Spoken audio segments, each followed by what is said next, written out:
ಚೋಳ ಸ್ಪ್ಯಾಮ್ welcome back to our YouTube channel. ಇವತ್ತು ನಾವು ಮಾಡ್ತಾ ಇರೋ ರೆಸಿಪಿ ಗುಜರಾತ್ನ ಕಂಬಾತ್ನ ಫೇಮಸ್ ಧಾಬಡಾ ಬಜ್ಜಿ. ಸೊ ತಡ ಮಾಡದೆ ಈ ಧಾಬಡಾ ಬಜ್ಜಿ ಮಾಡೋದನ್ನ ಹೇಗೆ ಅಂತ ನೋಡೋಣ.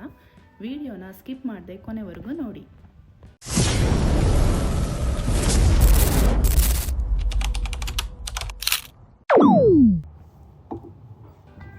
ಈ ಗುಜರಾತಿನ ಫೇಮಸ್ ಧಾಬಡಾ ಬಜ್ಜಿ ಮಾಡೋದಕ್ಕೆ ಮೊದಲು ನಾವು ಒಂದು ಸ್ಪೆಷಲ್ ಮಸಾಲಾನ ರೆಡಿ ಮಾಡ್ಕೊಳ್ಳೋಣ. ನಾನು ಒಂದು ಬ್ಲೆಂಡರ್ನ ತೊಗೊಂಡಿದ್ದೀನಿ. ಈ ಬ್ಲೆಂಡರ್ಗೆ ಪ್ಲೈನ್ ಸೇವ್, ಮಾರ್ಕೆಟಲ್ಲಿ ಮಸಾಲ ಸೇವ್ ಸಿಗುತ್ತೆ. ಸೊ ನಾನಿಲ್ಲಿ ಪ್ಲೈನ್ ಸೇವ್ ತೊಗೊಂಡಿದ್ದೀನಿ. ಇದಕ್ಕೆ ಚಿಲ್ಲಿ ಪೌಡರು, ಬಿಳಿ ಎಳ್ಳು, ಗರಂ ಮಸಾಲ, ಆಮ್ಚೂರ್ ಪೌಡರ್, ಧನಿಯಾ ಪೌಡರ್ ಮತ್ತು ಸ್ವಲ್ಪ ಉಪ್ಪು ಹಾಕಿ ಚೆನ್ನಾಗಿ ಬ್ಲೆಂಡ್ ಮಾಡ್ಕೊತೀನಿ. ನೋಡಿದ್ರೆ ಫೈನ್ ಪೌಡ್ರ್ ಆಗಿದೆ. ಇದನ್ನು ಒಂದು ಬೌಲ್ಗೆ ಟ್ರಾನ್ಸ್ಫರ್ ಮಾಡ್ಕೊತೀನಿ.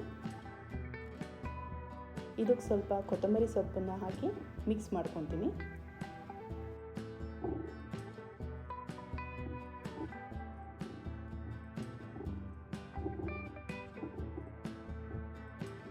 ಸೊ ಇದು ಇವಾಗ ಮಿಕ್ಸ್ ಆಗಿದೆ.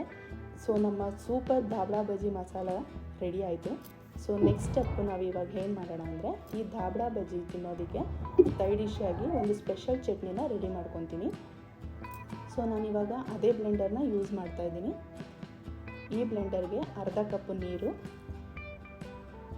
ಒಂದು ಹಸಿರು ಮೆಣಸಿನ್ಕಾಯಿ, ಗರಂ ಮಸಾಲ, ಆಮ್ಚೂರ್ ಪೌಡರ್, ಕಸೂರಿ ಮೇಥಿ, ಧನಿಯಾ ಪೌಡರ್ ಹಾಕಿ ಚೆನ್ನಾಗಿ ಬ್ಲೆಂಡ್ ಮಾಡ್ಕೊತೀನಿ. ಈಗ ಒಂದು ಪ್ಯಾನ್ ತೊಗೊಂಡು ನಾನು ಬ್ಲೆಂಡ್ ಮಾಡ್ಕೊಂಡಿರುವಂತಹ ಚಟ್ನಿನ ಪ್ಯಾನ್ಗೆ ಟ್ರಾನ್ಸ್ಫರ್ ಮಾಡ್ಕೊತೀನಿ. ಇದನ್ನು ನಾವು ಒಂದು 4 ನಿಮಿಷ ಚೆನ್ನಾಗಿ ಕುದಿಸ್ಬೇಕು. ಇದಕ್ಕೆ ನಾನು ಕಾಶ್ಮೀರಿ ರೆಡ್ ಚಿಲ್ಲಿ ಪೌಡರ್ ಹಾಕ್ತಾಯಿದ್ದೀನಿ. ಇದಕ್ಕೆ 1 ಸ್ಪೂನು ಸಕ್ಕರೆ ಹಾಕ್ತಾಯಿದ್ದೀನಿ. ಇದು ಸಕ್ಕರೆ ಹಾಕೋದ್ರಿಂದ ಇದ್ರ ಟೇಸ್ಟು ಇನ್ನೂ ಎನ್ಹಾನ್ಸ್ ಆಗುತ್ತೆ. ಹೀಗೆ ಕೈ ಆಡ್ತಾ 4 ನಿಮಿಷ ಇದನ್ನು ಚೆನ್ನಾಗಿ ಬಾಯ್ಲ್ ಮಾಡ್ಕೋಬೇಕು. ಚಟ್ನಿ ಸ್ವಲ್ಪ ಥಿಕ್ ಕನ್ಸಿಸ್ಟೆನ್ಸಿಗೆ ಬಂದ ತಕ್ಷಣ ಗ್ಯಾಸ್ ಆಫ್ ಮಾಡಿ ಒಂದು ಬೌಲ್ಗೆ ಟ್ರಾನ್ಸ್ಫರ್ ಮಾಡ್ಕೊಳ್ಳೋಣ.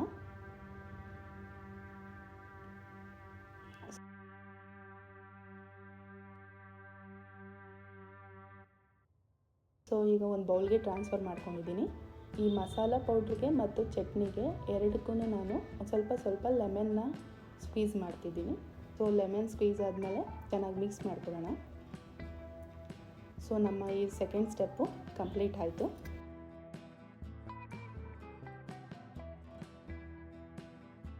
ನೆಕ್ಸ್ಟ್ ಈ ಧಾಬಡಾ ಬಜ್ಜಿಗೆ ಆಲೂಗೆಡ್ಡೆನ ತೊಳೆದು ಸಿಪ್ಪೆ ತೆಗೆದುಕೊಳ್ತಿದ್ದೀನಿ.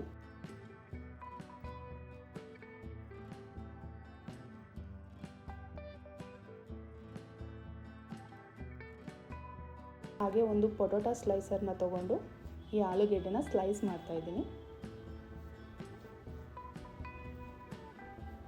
ಸೊ ಇದು ಸ್ಲೈಸ್ ಆಗಿದೆ. ಈಗ ಆಲೂಗೆಡ್ಡೆ ಸ್ಲೈಸ್ ಇಷ್ಟು ತಿನ್ನಾಗಿದ್ರೆ ಸಾಕು. ಸೊ ಒಂದು ಆಲೂಗೆಡ್ಡೆ ಸ್ಲೈಸ್ನ ತೊಗೊಂಡು ಈ ಧಾಬಡಾ ಬಜ್ಜಿಗೆ ಮಾಡಿರೋ ಮಸಾಲಾನ ಸ್ಪ್ರೆಡ್ ಮಾಡ್ಕೊಳ್ತೀನಿ. ಅದ್ರ ಮೇಲೆ ಇನ್ನೊಂದು ಲೇಯರ್ ಆಲೂಗೆಡ್ಡೆ ಸ್ಲೈಸ್ನ ಇಟ್ಟು ಸ್ವಲ್ಪ ಪ್ರೆಸ್ ಮಾಡ್ಕೊಳ್ತೀನಿ. ಹೀಗೆ ಉಳಿದಿರೋಂತಹ ಎಲ್ಲ ಪೊಟೊಟೊಗಳನ್ನು ಸ್ಟಫ್ ಮಾಡಿಕೊಂಡು ಇಟ್ಕೊತೀನಿ.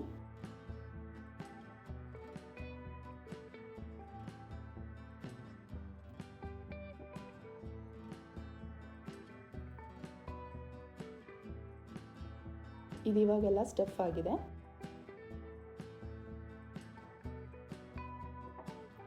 ಸೊ ನೆಕ್ಸ್ಟ್ ಸ್ಟೆಪ್, ನಮ್ಮ ಧಾಬಡಾ ಬಜ್ಜಿ ಮಾಡೋದಕ್ಕೆ ಹಿಟ್ಟನ್ನ ರೆಡಿ ಮಾಡ್ಕೊಳ್ಳೋಣ.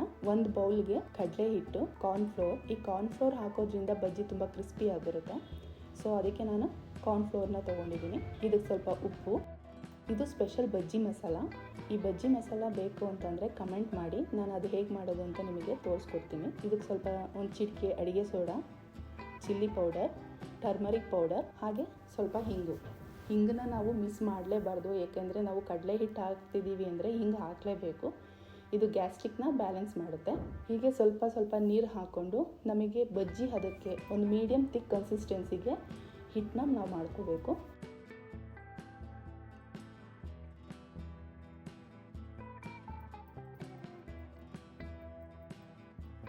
ಸೊ ಬಜ್ಜಿ ಹಿಟ್ಟು ರೆಡಿಯಾಗಿದೆ.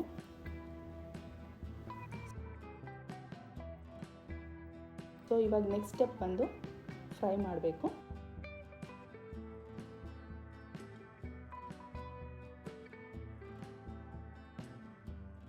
ಸೊ ಎಣ್ಣೆ ಕಾದಿದೆ. ಇವಾಗ ನಾನು ಪೊಟ್ಯಾಟೊ ಸ್ಲೈಸನ್ನು ಹಿಟ್ಟಲ್ಲಿ ಡಿಪ್ ಮಾಡಿ ಕಾದಿರೋ ಎಣ್ಣೆಗೆ ಒಂದೊಂದಾಗೆ ಹಾಕ್ತೀನಿ.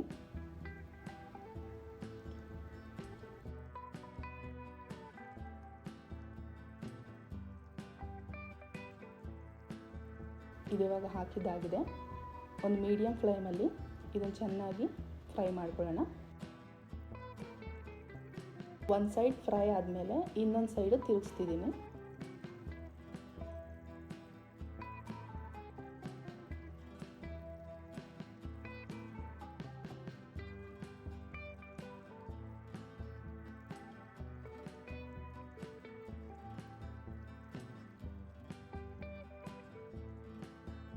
ಸೊ ಇವಾಗ ಎರಡು ಸೈಡೂ ಗೋಲ್ಡನ್ ಬ್ರೌನ್ ಕಲರ್ ಬಂದಿದೆ.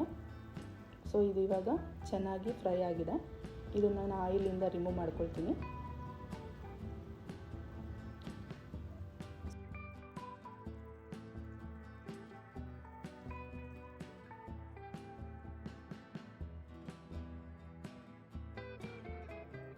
ಉಳಿದಿರೋಂತಹ ಸ್ಟಫಿಂಗ್ ಪೊಟ್ಯಾಟೊ ಸ್ಲೈಸ್ನ ಇದೇ ಥರನೇ ನೆಕ್ಸ್ಟ್ ಬ್ಯಾಚ್ ಹಾಕ್ತಿದ್ದೀನಿ. ಇದ್ರ ಜೊತೆ ಹಾಗೆ ಎಣ್ಣೆಯಲ್ಲಿ ಫ್ರೈ ಆಗೋದಕ್ಕೆ ಹಸಿರು ಮೆಣಸಿನ್ಕಾಯಿನ ಹಾಕ್ತಾ ಇದ್ದೀನಿ. ಈ ಬಜ್ಜಿ ಜೊತೆ ಈ ಕರ್ದಿರೋಂಥ ಮೆಣಸಿನ್ಕಾಯಿನ ಹಾಕೊಂಡು ತಿಂತಾ ಇದ್ರೆ ಅದ್ರ ಟೇಸ್ಟ್ ಅಂತೂ ಮಸ್ತ್ ಆಗಿರುತ್ತೆ. ಸೊ ನೋಡಿ ಸ್ನೇಹಿತರೆ, ಎಷ್ಟು ಚೆನ್ನಾಗಿ ಬಂದಿದೆ ನಮ್ಮ ಈ ಗುಜರಾತ್ ಸ್ಪೆಷಲ್ ಧಾಬಡಾ ಬಜ್ಜಿ. ಇದನ್ನ ನಾನು ಮಿಡಲಲ್ಲಿ ಕಟ್ ಮಾಡಿ ತೋರಿಸ್ತೀನಿ ಹೇಗೆ ಒಳಗೆ ಫಿಲ್ಲಿಂಗ್ ಆಗಿದೆ ಅಂತ.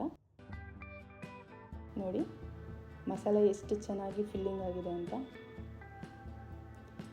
ಸೊ ಈ ಚಟ್ನಿ ಜೊತೆ ಇದನ್ನು ಟೇಸ್ಟ್ ಮಾಡ್ತಾ ಇದ್ರೆ ಟೇಸ್ಟ್ ಅಂತೂ ಮಸ್ತ್ ಇರುತ್ತೆ. ನೀವು ಈ ರೆಸಿಪಿನ ಮಿಸ್ ಮಾಡದೆ ಈ ಸ್ಪೆಷಲ್ ಧಾಬಡಾ ಬಜ್ಜಿನ ಟ್ರೈ ಮಾಡಿ ಟೇಸ್ಟ್ ಹೇಗಿದೆ ಅಂತ ಕಮೆಂಟಲ್ಲಿ ಹೇಳೋದನ್ನು ಮರಿಬೇಡಿ. ರೆಸಿಪಿ ಇಷ್ಟ ಆದರೆ ಲೈಕ್ ಮಾಡಿ ಮತ್ತು ಜೋಳಾಸ್ ಕಿಚನ್ ಚಾನಲ್ಗೆ ಸಬ್ಸ್ಕ್ರೈಬ್ ಮಾಡೋದನ್ನು ಮರಿಬೇಡಿ. ಮುಂದಿನ ವಿಡಿಯೋದಲ್ಲಿ ಹೊಸ ರೆಸಿಪಿ ಜೊತೆ ಮತ್ತೆ ಸಿಗ್ತೀನಿ. ಅಂಟಿಲ್ ದೆನ್ ಟೇಕ್ ಕೇರ್, ಬಾಯ್.